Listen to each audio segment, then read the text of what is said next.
Salam hər kəsə. Gəlin belə bir türk sualının izahına baxaq. Deyir ki, bizdən ədəd 0 kiçikdir y, y də kiçikdir pi bölünsün 2 olduqda sinus y vurulsun kosinus y ədədləri ədədi silsilənin ardıcıl 3 həddidir. Deyir ki, sinus 15 vurulsun kosinus 15 ədədlərin həndəsi ortası x olduqda y bucağının ala biləcəyi qiymətlərin cəmi neçədir?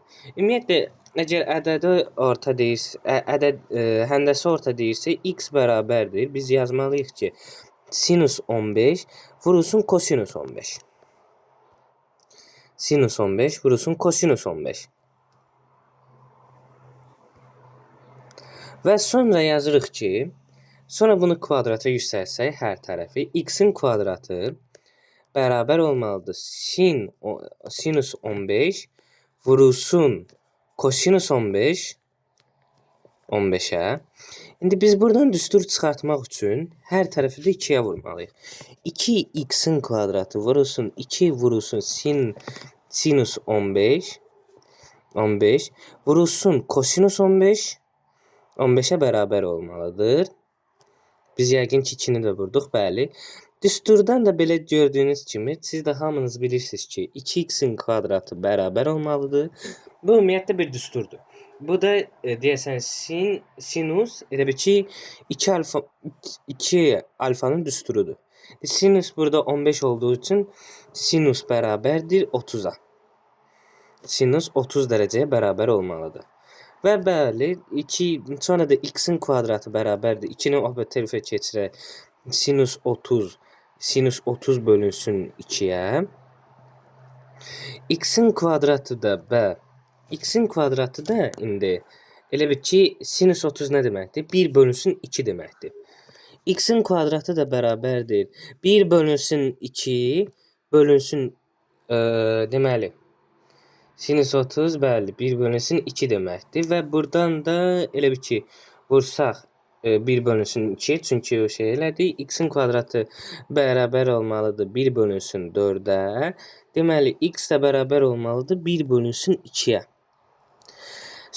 Belə oldu. İndi deyir ki sinus x və x kosinus sinus y x və kosinus y ədədi silsilədir. İndi biz mümkün hallarına baxacağıq. Ümumiyyətlə mənim fikrimcə budur ki, biz x-in yerinə, yəni buradakı x-in yerinə biz sinus 30 yaza bilərik. Yazaq. Gəlin yazaq. Belə ardıcıl düzək indi. Buradan bir də belə xətt çəkək və ardıcıl düzək. Deməli sinus y sinus 30 çünki 2'də 1'in yerinə mən sinus 30 yaza bilərəm. Sinus 30 və sinus elə bir ki kosinus y olsun. Əla. İndi kosinus y. İndi mən belə deyirəm ki, bunun cəmi, ümumiyyətlə bizdə mümkün hallarını istəyir axı. Bunun cəmi, yəni axı bilirsiniz ki, ədədi silsilədə bir şey varsa, məsələn, burada məsələn sinus 30'da elə bir ki, burası sinus 30 olsa və bundan məsələn yəni burada sin eyni məsafədə olsa, sinus y ilə kosinus y eyni məsafədə olsa, deməkdir ki bu, yəni kosinus y ilə, yəni sinus y-in cəmini toplayıb 2'yə bölsək, sinus 30'u alır. Deməli, sinus 30 bərabər olsun. Sinus 30 bərabər olsun. Sinus y-ə, sinus y vurulsun kosinus y-ə. İstəyənsin kosinus y-ə. Kosinus y-ə, indi kvadratı yox, bölünsün 2'yə. Sonra sinus 30 nə deməkdir? Yenə də 1 bölünsün 2 deməkdir.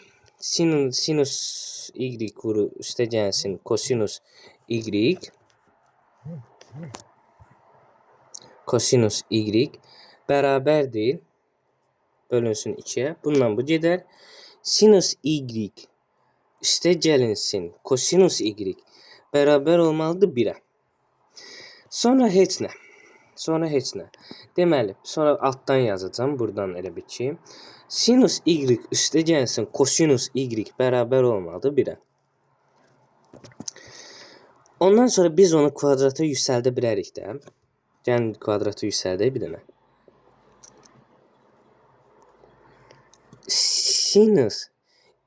Sinus kvadratı y üstə gəlsin 2 vurulsun sinus y vurulsun kosinus y üstə gəlsin kosinusun kvadratı y-ə. O da bərabər odur 1-ə. Sonra burada 1 də 1 üstə gəlsin 1 ilə 2 vurulsun sin y vurulsun sin y vurulsun cos y və buradan da bunlar gedər. Qalar 2 sinus y-in sinus y vurulsun kosinus y-ə. Kosinus y-ə o da bərabərdir 0-a və sinus y vurulsun kosinus y bərabər olmalıdır 0-a. Əslində bu lazım deyil. Bura qədər gəlmiş 2 sinus y vurulsun kosinus y də qalsın və 2 burada ümumiyyətlə 2 vurulsun sinus y vurulsun kosinus y bir yenə də düsturdur. Bu nə düsturudur? 2 vurulsun sinus 2y-in düsturudur. Sinus 2y-in düsturudur saçdım. 2 hardan çıxdı? Sinus 2y-in düsturudur. So, deməli, belə hardan çıxır? Ümumiyyətlə, indi baxırsınız, görürsünüz ki, y indi burada və biz burada şərtə də baxmalıyıq ümumiyyətlə. Deyir ki, y yəni 0 y 0-dan böyük, pi bölünsün 2-dən kiçikdir. Pi də 180 dərəcə deməkdir. 180-i 2-yə böləndə deməli y ya 90 ya da 0 olmalıdır. Yəni bundan böyük ola bilməz də, yəni. Məsələn biz y-in yerinə 360 qoyub sinus 360-ı biz 0-a bərabər edə bilmərik. Deməli, y-in yerinə indi y-in yerinə ya 0 qoya bilərik, ya da 90 qoya bilərik. Və indi bizdən bu şeyin, yəni y-in bizdən toplanmasını istəyir. Cəmi neçədir? Y bucağından ala biləcəyi qiymətlər 90 üstə gəlsin 0 bərabər olmalıdır. Yəni 90 dərəcə. Cavab 90-dır.